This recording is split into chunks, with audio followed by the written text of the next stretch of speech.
Itu Bapak Ibu, itu yang nomor pertama. Yang nomor dua, ya ini kenapa kita harus muhasabah. Kan tadi itu riayatut taqwa, memelihara ketakwaan, ya kan? Nah yang kedua, kenapa harus muhasabah? Al-ittila ala uyubin nafsi, ya, wa naqaisiha wa mathalibiha. Kita harus muhasabah itu dikarenakan untuk menelaah, bahasanya enak, membuka aib diri, membuka kekurangan diri dan cacat diri. Jadi kalau kita muhasabah itu kita jadi tahu kekurangan diri kita. Kalau kita banyak melakukan introspeksi, jadi kita tahu kelemahan-kelemahan kita. Mana kekurangan kita, mana kelemahan kita, mana ketidakmampuan kita. Sehingga kalau orang banyak muhasabah itu yakin tidak akan pernah sombong. Karena dia tahu kelemahan dirinya, dia tahu kekurangan dirinya, dan dia tahu cacat dirinya. Begini, mungkin begitu Bapak Ibu ya. Sampai Abu Darda mengatakan begini dalam kitabnya Ibnu Abi Dunya, la yabqahur rajulu kullal fiqhi, ya, seseorang itu tidak disebut paham terhadap agama hatta yamkutan nasa fi janbillah, sampai dia membenci seseorang berdasarkan Allah. Jadi ciri orang ngerti agama kalau dia benci pada seseorang berdasarkan Allah. Jadi benci karena Allah gitu. Bukan benci karena dunia, bukan. Jadi paham seseorang itu, dia disebut paham agama, artinya memiliki pemahaman agama kalau dia sudah benci seseorang karena Allah. Thumma yarji ila nafsi, kemudian dikembalikan kepada dirinya, fayakunu laha asyadda maqsan, dan maka dia ada itu, dialah orang yang paling dibenci Allah. Jadi, dialah. Jadi maksudnya gini, akulah orang yang paling banyak dosa gitu loh maksudnya. Itu orang yang benar agamanya itu. Kan kadang-kadang kita merasa paling hebat. Nah kalau orang yang sudah muhasabah, dia mampu menelaah dirinya, dia mengatakan aku orang yang paling banyak aib. Maka wajar Imam Muhammad bin Wasi itu muridnya Anas bin Malik. Beliau mengatakan apa? Lau kana liddunubi rihun, seandainya dosa itu ada baunya, ma qadara ahadun ayyajilisa ilayya, maka seseorang tidak akan mampu duduk bersamaku. Kalau dosa itu ada baunya, karena kita itu pasti punya dosa. Kan gitu Pak ya. Padahal gini, Ibu mohon maaf. Ini ibu-ibu lah yang solehah-solehah insya Allah. Ibu punya dosa nggak sama suami?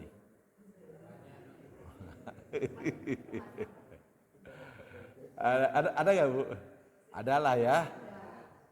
Dosa yang paling nggak kerasa apa? Nah, suka melawan ada. Kadang-kadang kita ini berbohong sama suami itu. Saya yakin tuh, Ibu ada nggak ibu-ibu yang belum pernah bohong sama suami? Ada lah. Suami, ma arto seep, pedak layaknya gitu. Karena berbohong. Dosa. Dosa kecil, dosa besar berbohong itu. Dosa besar. Pak kenapa pulang telat? Macet mah. Padahal enggak. Bohong, mending jujur saja. Kenapa papa telat pulang? Haroream balik. Selesai. Ngomongnya haroream, ngeunah di kantor awanu cerewet. Selesai. Kan begitu Pak.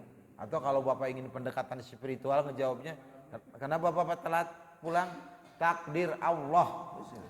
Lebih enak ngejawabnya.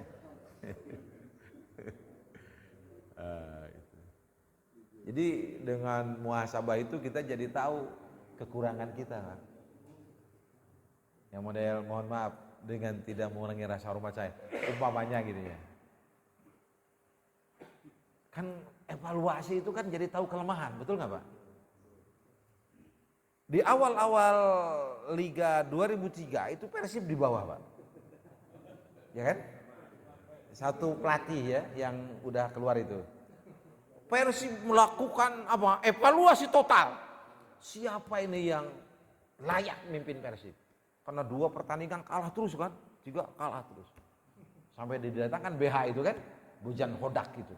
Waduh, itu pelatih yang keras, striker gitu kan, punya visi gitu kan, akhirnya langsung tuh merangkak Persib langsung sekarang klasemen 3. Itu kan karena proses evaluasi, melihat di mana titik lemah. Sampai apa namanya? Di bawah itu yang dari Malaysia itu siapa? Yang sekarang udah enggak itu? Madinda. Ini luar biasa ini ya. Itu kan Madinah juga kan ternyata titik lemah ada kan ketika Madinah pulang ke Malaysia. Wah, ini titik lemah ini ternyata. Kan itu dievaluasi terus kan begitu. Oh, ini penjaga gawang untuk sementara Teja digantikan dulu kan dari Filipina gitu kan. Luar biasa itu evaluasi total itu. Sekarang kan sedang melihat ini. Ya nanti pertandingan lawan Persis Solo ini bagaimana ini.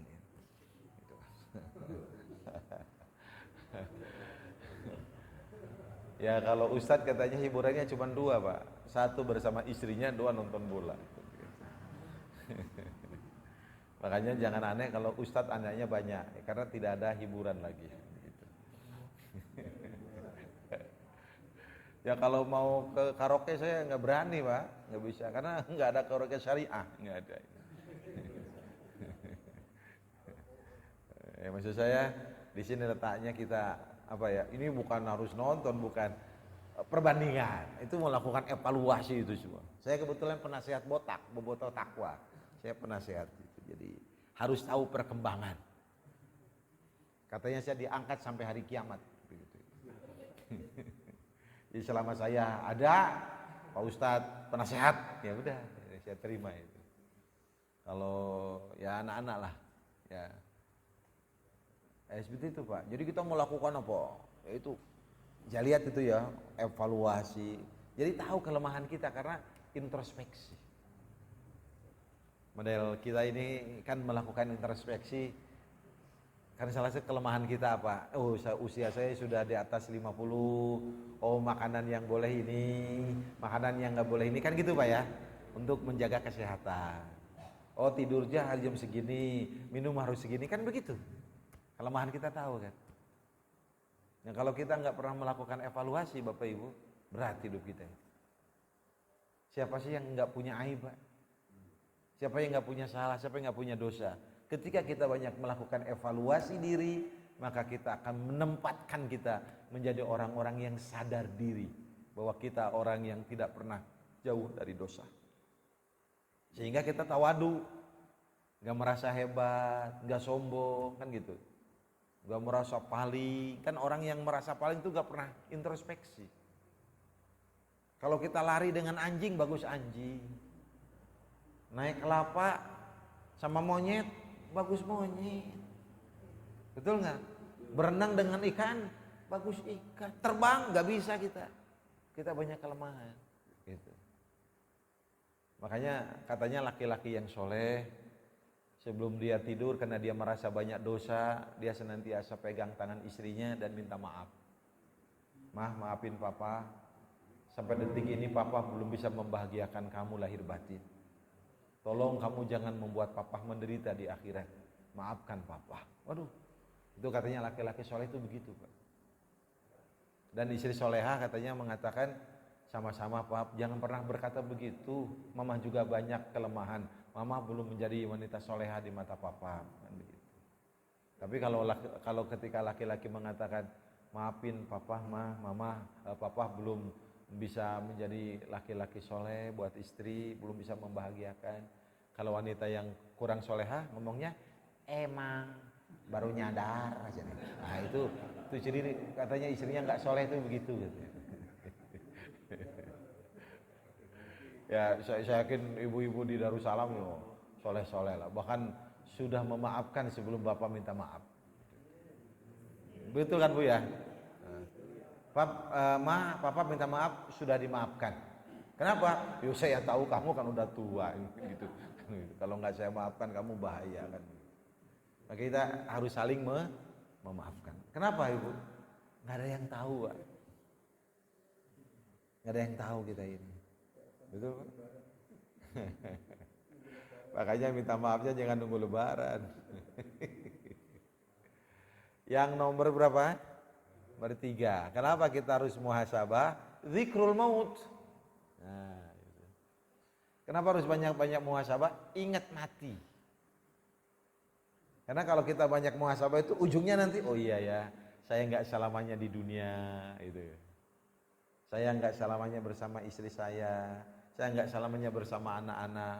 Oh, harta yang saya miliki itu bukan milik saya, karena di dunia tidak ada hak milik, semuanya hak guna pakai. Nggak ada kan hak milik. Rumah hak milik kan cuma sertifikat, Pak. Secari kertas itu sertifikat, udah selesai. Begitu kita meninggal dunia, otomatis itu bukan milik kita lagi. Istri bukan milik kita lagi, udah selesai, udah. Harta udah selesai. Rumah yang mewah, yang luas itu kalau udah meninggal dunia, udah. Ini aja sekarang Bapak tidur bersama istri, rumah yang luas itu, ditidurin semua enggak? Enggak, tidurnya di mana? Itu aja di kamar tidur. Itu pun di-split lagi itu pakai tempat tidur. Bapak kiri, istri kanan. Selama-lamanya atau giliran tiap malam. Itulah harta kita. Dan ternyata yang membuat kita bahagia itu bukan tempat tidurnya, mimpinya. Ini Pak, tidur di masjid, bergolet ratakan, kita nggak pakai bantal, mimpi ketemu bidadari. Janganlah mimpi ketemu teman SMA yang kita inginkan terus kita kawin, bahagia nggak? Mimpi teman SMA ketemu, ya Allah, Bapak bahagia nggak? Senyum-senyum bahagia. Nah itu. Terus Bapak mimpi di rumah yang luas, mewah, kasurnya mahal, mimpi dikejar KPK, mimpi doang. Menderita nggak? Ya Allah, itu baru mimpi dikejar KPK, itu biasa manusia loh. Mimpi dikejar KPK, ya Allah, keringat mungkin itu. Nah kayak begitu. Jadi yang membuat kita bahagia itu apa? Mimpinya ternyata. Makanya kalau mimpi baik apa kata Rasulullah? Berdoa mudah-mudahan jadi kenyataan, kan gitu. Kalau mimpi buruk, meludah ke sebelah kiri 3 kali kan, dan berlindung mudah-mudahan tidak terjadi, kan gitu kata Rasulullah. Bapak mimpi kawin lagi, itu musibah atau nikmat?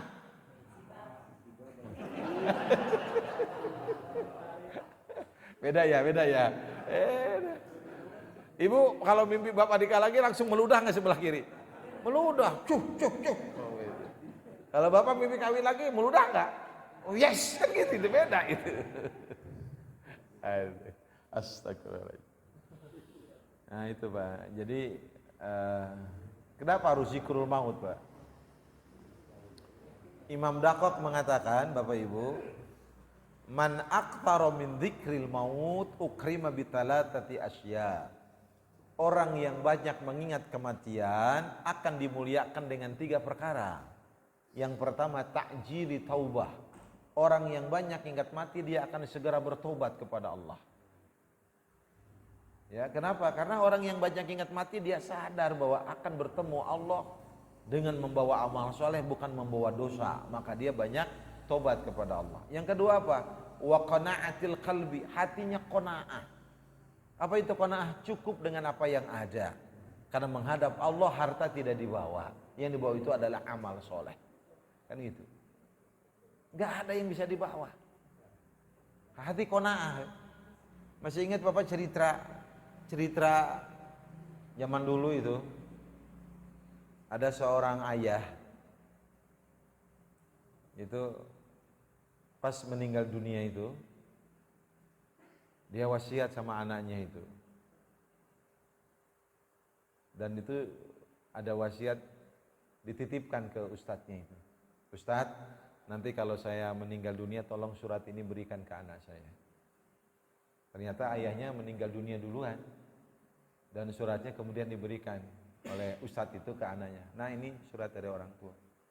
Anaknya kaget. Ustadz, kok bapak ini berwasiat, tolong nanti kalau meninggal dunia pakaikan kaos kaki butut yang sering papa pakai. Biar menghadap Allah pakai kaos kaki ini karena sering dipakai ibadah. Boleh nggak? Mayit pakai kaos kaki butut, Pak. Karena si ayahnya ini minta supaya nanti menghadap Allah pakai ini. Saya sering pakai ibadah. Apa kata Ustadz? Tidak boleh. Nggak boleh pakai apa-apa. Ya. Nah, kemudian si Ustadz menjelaskan, itulah pesan papa. Jangankan harta, kaos kaki aja yang butut nggak bisa dibawa. Itu begitu. Makanya kita sadar diri itu. Yang dibawa itu amal soleh. Banyak-banyak taubat kepada Allah. Apalagi hati qanaah. Cukup dengan apa yang ada. Enggak serakah terhadap dunia ini. Dan terakhir, wanasyatil ibadah. Orang yang banyak ingat mati, pasti rajin melakukan ibadah kepada Allah. Sebaliknya, waman nasyal maut. Barang siapa yang lupa kepada kematian, uqiba bitalatati asya, dia akan disangsi oleh Allah dengan 3 hal. Apa? Taswifi taubah, menunda-nunda taubat. Wa tarkur ridho bil kafaf, tidak pernah ridho kepada pemberian Allah. Dan yang terakhir, wa takasul fil ibadah, dia akan malas dalam melakukan ibadah. Dan yang terakhir, Bapak Ibu, ini diantaranya saja. Diantaranya kenapa kita harus muhasabah. Muhasabah itu adalah al-izdiyad minal amal as-soleh, berusaha untuk menambah amal soleh. Jadi kalau sudah kita muhasabah, insyaallah amal soleh kita bertambah. Itu Bapak Ibu sekalian. Itu Bapak Ibu yang bisa disampaikan, kurang lebih 1 jam. Saya mohon maaf kalau ada hal-hal yang kurang pantas diucapkan, kurang enak didengar.